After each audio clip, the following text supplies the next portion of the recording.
Hello and welcome to part 3 of the Mini ITX system board.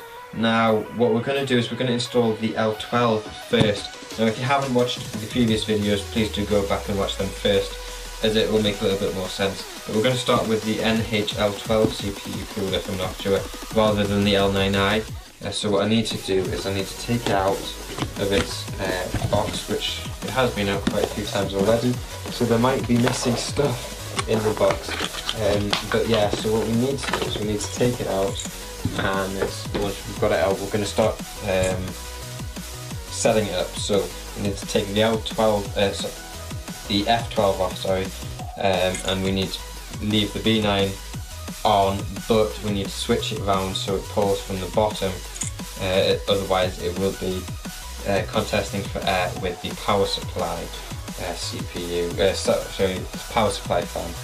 So that's what we're going to do now, and then if possible I might actually see if we can put the F12 underneath, which might be completely impossible to do, but if it is possible I will do it. I just want to make sure that I can first. So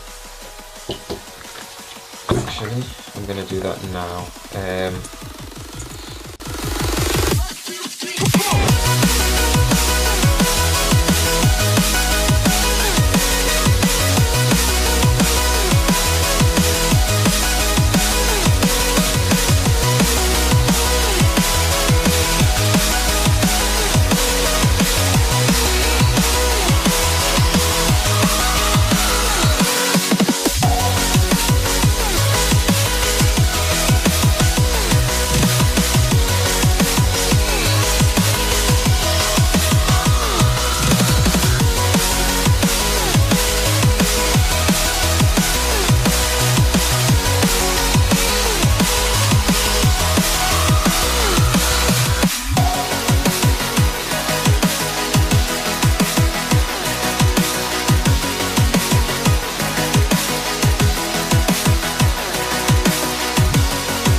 Right guys, so I am back. I'm just going to move this stuff along, but what I'm trying to do, sorry for the camera shaking, what I'm trying to do is I'm trying to figure out the best possible route to have this cable tied when in the system. Now the CPU, well, the CPU is there, and the CPU cooler fan port, 4-pin fan port is there, so I'm just trying to figure out, and I think I have it down, so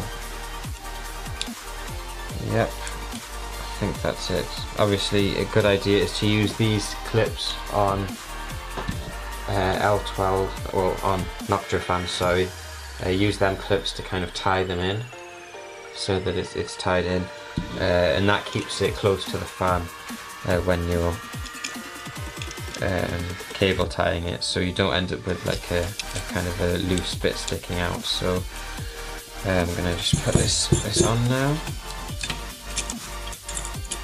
Embarrassingly, it took me quite a few times to get it on the right way round, but hopefully when that goes in, it's gonna go in nice and tight.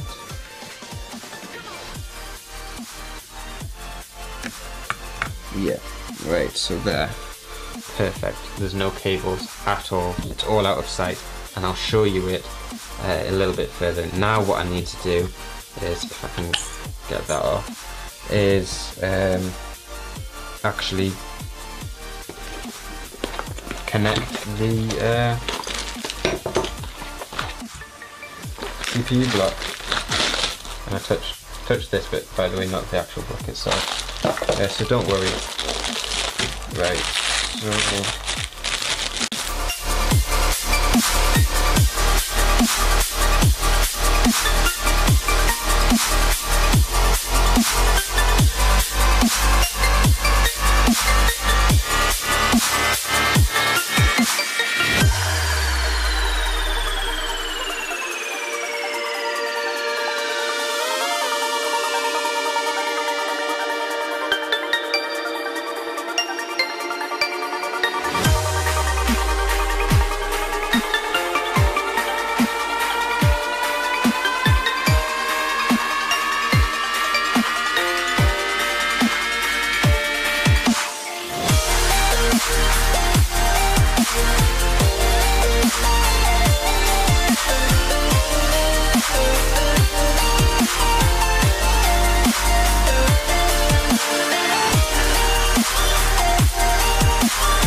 looks like at the moment.